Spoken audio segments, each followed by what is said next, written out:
Sir ऐसा होता है कि मेरी नींद तो अल्हम्दुलिल्लाह बहुत अच्छी है, बहुत गहरी है, लेकिन एक दफ़ा अगर मेरी बीच में आँख खुल जाए और अपने मोबाइल की स्क्रीन को मैं ऑन करके देख लूँ, फिर मुझे नींद नहीं आती। ये क्या स्टेट होती है? सही वाला बोलूं, हुँ। Stupid state.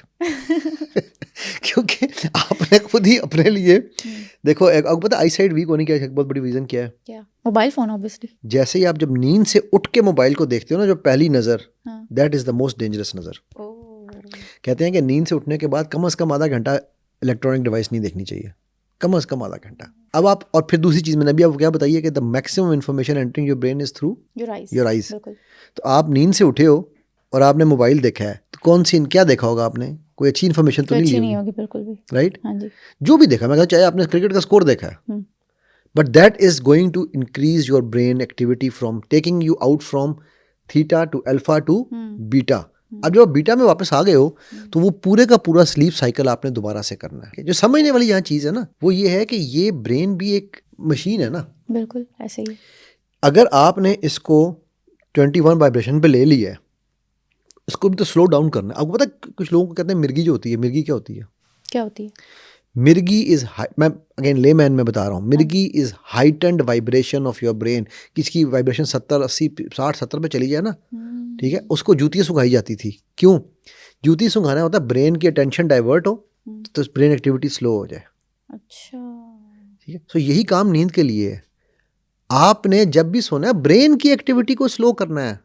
उसके लिए आप आंखें से उसको मोबाइल दिखा रही हो, तो आप एक्टिविटी इंक्रीज कर रही हो, कम तो कर ही नहीं रही। ख्वाबों को कंट्रोल करना ये हमारे इंसानी बस में नहीं है। जो लोग भी कंट्रोल का लफ्ज़ इस्तेमाल कर रहे हैं, वो बेसिकली हमें और आपको बेवकूफ़ बना रहे हैं। सिल्वा है कि आप उसको पहले थोड़ा सा उसको भी समझना पड़ेगा। हाँ जी बिल्कुल। ठीक है, Silva is awakening of your six sense, छठी हिस्स, जिसको कुछ लोग थर्ड आई कहते हैं। ठीक है, हिंदुइज्म में उसको थर्ड आई कहा जाता है, इंट्यूशन। इंट्यूशन। ठीक है, मसलन आपके साथ कभी ऐसे होता है ना कि मैं राइट जाऊं, लेफ्ट जाऊं, राइट जाऊं, लेफ्ट जाऊं, आप लेफ्ट चली गई, ओहो यार काश मैं राइट चली जाती।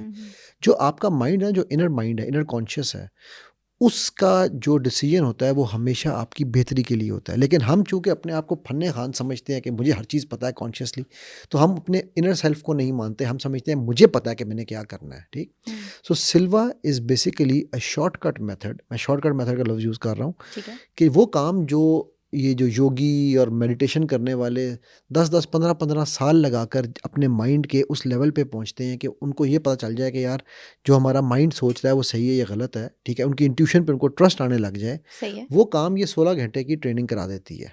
ठीक है, बेस लेवल आपको पहुंचा देती है। जैसा था ना K2 पे चढ़े तो उसका एक बेस कैंप है, उसके बाद ऊपर जैसे मर्जी जाओ। हाँ, एडवांस लेवल। एडवांस लेवल, तो ये बेस लेवल है, उसके बाद आपकी प्रैक्टिस, आप कितनी प्रैक्टिस करते हो। सो इसमें ख्वाबों को कंट्रोल आप नहीं कर रहे हैं, बट आपको बहुत सारी चीज़ों के बारे में अपनी ज़िंदगी के पता चलना लग जाता है कि यार मेरे ये डिसीजंस हैं, ये मुझे ख्याल आया, ये मुझे थॉट आई, ये मेरी इंट्यूशन आ रही है, क्या ये सही है या गलत है। ये चीज़ आप इसमें डेफिनेटली कर सकते हैं। हर इंसान के माजी में ना कुछ तल्ख यादें होती हैं, वो हमारा पीछा क्यों नहीं छोड़ती, दिमाग में फिट क्यों हो जाती हैं? इवेंट छोटा सा होता है, किसी भी इवेंट की खास बात यह है कि उससे 15 मिनट पहले सब अच्छा होता है और उसके 15 मिनट बाद, घंटे बाद, 2 घंटे बाद सब ठीक हो जाता है। ठीक है, मसलन फोबिया है। मेरी एक स्टूडेंट थी, उसको मैं जब फोबिया क्योर करा रहा था, NLP की क्लास थी हमारी, तो वो उसको जैसे मैंने कहा ना, मैं कहा जी को लोगों को फोबिया होते हैं, किसी को कॉकरोच का फोबिया, किसी को छिपकली का। यार छिपकली का ना, उसने छलांग मारे कुर्सी, छिपकली छिपकली कहाँ है, छिपकली कहाँ है, छिपकली। मैं क्या हुआ? तीसरा आपने छिपकली जो कहा, तो मैं कहा शायद छिपकली आ गई। अब ये फोबियाटिक रिएक्शन था। ठीक है, तो मैंने उसको फिर अंडर हिप्नोसिस में उसको कहा, मैं कहा अच्छा बताओ तुम क्या था। अब वो 5 साल की बच्ची अपनी माँ के साथ लेटी हुई है। ठीक है, तो छत पे छिपकली चल रही है, तो उस छिपकली को ना वो एंजॉय कर रही है। अच्छा। ठीक है, 5 साल की बच्ची एंजॉय कर रही थी। तो अचानक उसने अम्मी से, अम्मी अम्मी छिपकली। माँ ने कहा है, माँ ने चीख मारी, नीचे जूती उठाई, उठा के छिपकली को मारी। जैसी जूती मारी, छिपकली गिरी उस बच्ची के सीने पे आके। माँ पैनिक कर गई। अब वो छिपकली 5 साल की बच्ची के ऊपर गिरी थी, ये लड़की इस वक्त 32 साल की थी, लेकिन छिपकली से वो आज भी वैसे ही डरती। मैंने उससे पूछा छिपकली कहाँ है, कहती है सर इतनी बड़ी मुझे हर जगह नजर आ रही है। यार 5 साल की बच्ची के लिए छिपकली बड़ी थी ना, 32 साल की औरत के लिए तो छिपकली छोटी है। करेक्ट। सो वो जो वाकया था माजी का, वो वाकया वहां पर जाके फिक्स हो गया। अब वो वाकया उसको, उसके माइंड से खेल रहा है। अच्छा होता क्या अगर उस वक्त माँ जो है वो इस तरह का इरेशनल रिएक्शन ना करती, ओ यार छिपकली कोई बात नहीं बेटा गिर गई, खत्म हुई बात, तो वो बच्ची के माइंड में कभी स्टक ना होता।